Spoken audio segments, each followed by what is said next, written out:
চরমনের পিসাব যে পিয়ারের কথা উঠাইলো, ওনার দরবারে তো পিয়ার নাই। ওনার বাপ পীর ছিল, উনি পীর হয়েছে, উনি মরে গেল, ওনার পোলা পীর। সেখানেই তো বংশানুক্রম কামটা চালাচ্ছেন, আর জনগণের ধোকা দিচ্ছেন, পিয়ারের কথা বলছেন। নিজে পিয়ার পদ্ধতি ব্যবহার করেন না, পিয়ার পদ্ধতির মাধ্যমে আপনার দরবারে নেতা নির্বাচিত করেন না, আপনি আসেন জনগণের কাছে পিয়ার পদ্ধতি। আমি দোয়া করি জামাত ইসলাম ক্ষমতা আসুক, আমার কোনো আপত্তি নেই, আমার কোনো আপত্তি নেই। জামাত ইসলাম ক্ষমতা আসুক, দেশ চালায়, অসুবিধা। নির্বাচনে আসবেন না কেন? কিসের ফোট্টন্ডে গিরে আরম্ভ করছেন? এগুলি রাজনীতি থেকে বাদ দেন, এগুলি করে সুখকর হবে না। নিজেদেরকে জনগণের কাছে হাস্যপদ করছেন। আপনি 60টা দফা দিলেন নির্বাচন কমিশন, সংস্কার কমিশনে, একবারও আপনি পিয়ারের কথা লিখছেন, নিম্ন কক্ষে নয় উচ্চ কক্ষে পিয়ার পদ্ধতি ব্যবহার করা। জামাত ইসলাম হঠাৎ করে এই পিয়ার পদ্ধতি না হলে তারা আন্দোলন করবে, সংগ্রাম করবে, নির্বাচন হতে দিবে না। এটা গণতান্ত্রিক দল হিসাবে তাদের বলার অধিকার আছে, তারা বলতে পারবে। আমরা এটাকে ভিন্নভাবে দেখি না। মূল কথাটা হলো যে জামাতে ইসলামের সংস্কার কমিশনের কাছে 60টা প্রস্তাবন করছিল চিঠি দিয়ে, সেখানে কিন্তু পিয়ার পদ্ধতির কথা ওনারা বলেননি। ওনাদের যে মূল দফা, নির্বাচন কমিশন যে এই কি বলে যে সংস্কার কমিশন সব দলের হ্যাঁ না এরকম ধরনের কিছু প্রশ্ন দিছিল, ঠিক তখন জামাতে ইসলামী 60 দফা সংস্কারের 60টা দফা দিয়ে ওনারা সংস্কার কমিশনকে জমা দিয়েছিলেন। তো ওইটা যদি উনি পড়েন, আব্দুল্লাহ মোহাম্মদ তাহের, এই ড্রাফট তো উনি করছেন, উনি জমা দিচ্ছেন, তো উনি ওই সময় পিয়ার পদ্ধতিটা লিখলো না কেন যে আমরা পিয়ার পদ্ধতি নির্বাচন চাই? তাহলে তো ডায়লগটা শুরুতে এটা একটা সমাধানের দিকে এগিয়ে যেত। পিয়ার পদ্ধতি আসলে হলো চরমনের পীর সাহেব একটা মহাসমাবেশ করলো, চরমনের পীর সাহেব ঘোষণা দিল যে পিয়ার পদ্ধতিতে এদেশের নির্বাচন। এরপর থেকেই কিন্তু পিয়ার পদ্ধতি নিয়ে কথাবার্তা আলোচনা চলতেছে।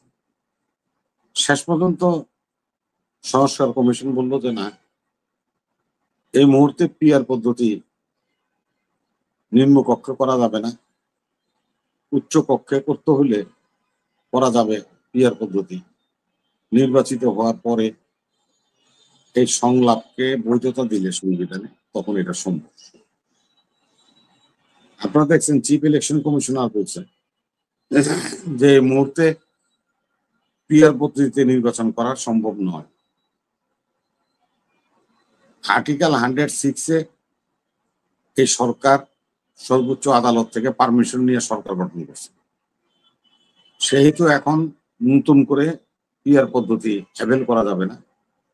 পরবর্তী সংসদ যদি পিয়ার পদ্ধতিকে আইনে পরিণত করে, সংবিধান অন্তর্ভুক্ত করে, তাহলে ধারাবাহিকভাবে পরবর্তী নির্বাচনগুলি হতে পারে।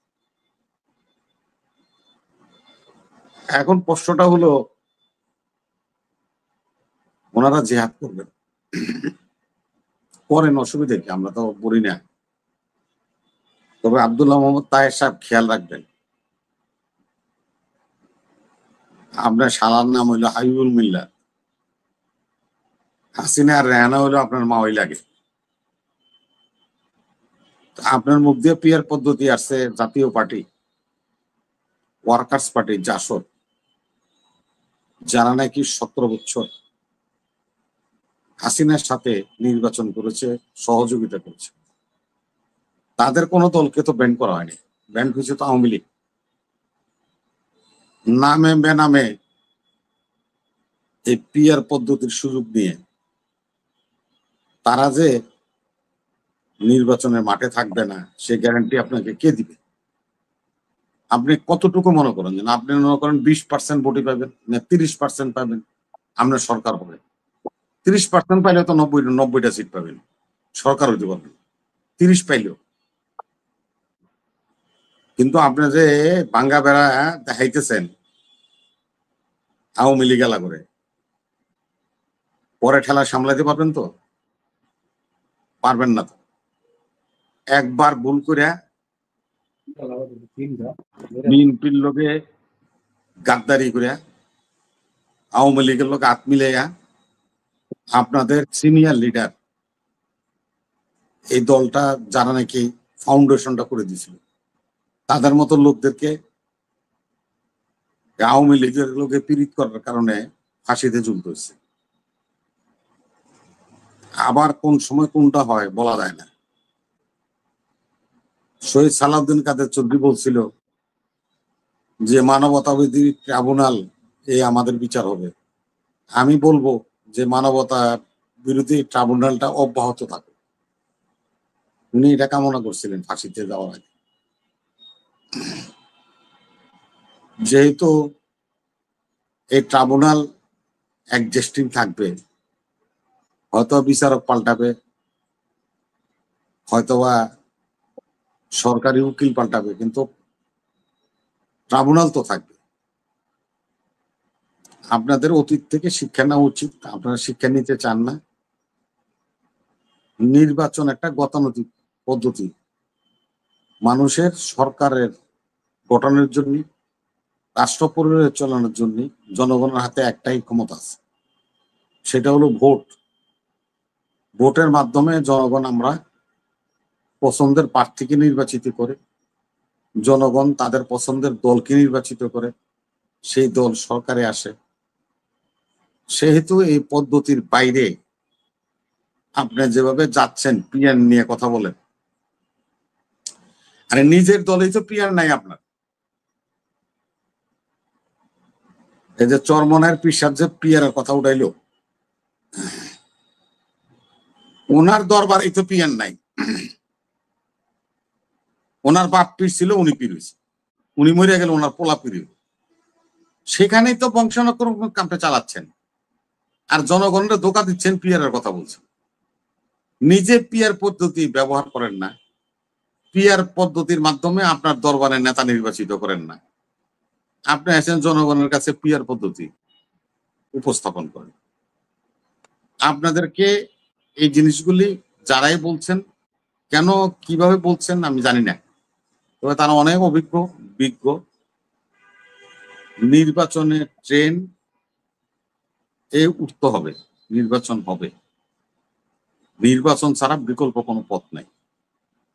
যারা আজকে এগুলি বলছেন তারা নিজেরা একসময় এই ভুল ভাঙবে এবং তারাও নির্বাচনে ফিরে আসবে, কারণ তারা নিজেরাও জানে যে নির্বাচন ছাড়া কোনো ওয়েতে ক্ষমতা যাওয়ার কোনো পথ নাই।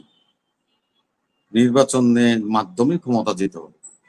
যেহেতু ওই যে কিছু কিছু লোক বলবো যে জামাত ইসলামের এখন অনেক সমর্থক বেড়ে গেছে, আমি দোয়া করি জামাত ইসলাম ক্ষমতায় আসুক, আমার কোনো আপত্তি নেই। আমার কোনো আপত্তি নেই জামাত ইসলাম ক্ষমতায় আসুক, দেশ চালায়, অসুবিধা। নির্বাচনে আসবেন না কেন? কিসের ফোট্টন্ডে গিরে আরম্ভ করছে? এগুলি রাজনীতি থেকে বাদ দেন। এগুলি করে সুখকর হবে না। নিজেদেরকে জনগণের কাছে হাস্যপদ করছেন। আপনার 60টা দফা দিলেন নির্বাচন কমিশন, সংস্কার কমিশনে, একবারও আপনি পিয়ারের কথা লিখলেন না।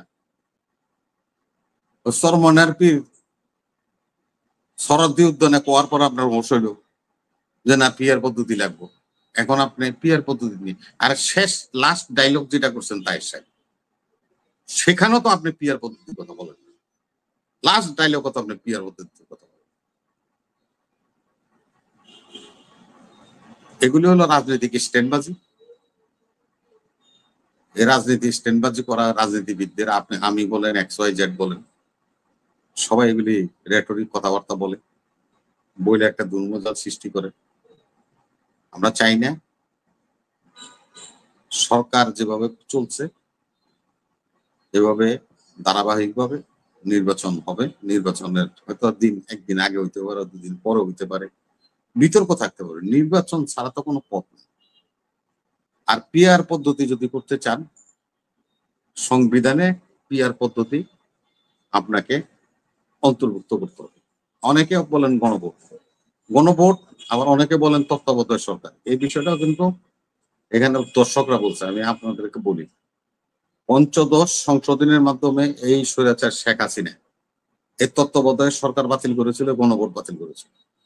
সর্বোচ্চ আদালত থেকে এটাকে আবার ফিরিয়ে দেওয়া হয়েছে। এটা ব্যাটিং করতে হবে সংসদে, সংসদে যায় পাশ হইয়া সংবিধানে আবার পুনর্বিবেচিত হবে, তখন এটা কার্যকর হবে। আদালতের রায়ে এটা কার্যকর করা যাবে না। আদালতের রায়ে এই থিওরির উপর কোনো কিছু কাজ করতে পারবেন না যতক্ষণ পর্যন্ত সংবিধানে বা সংসদে এটা পাস না হবে। এটাকে পাস করতেই হবে, তাছাড়া কোনো বিকল্প পথ নেই।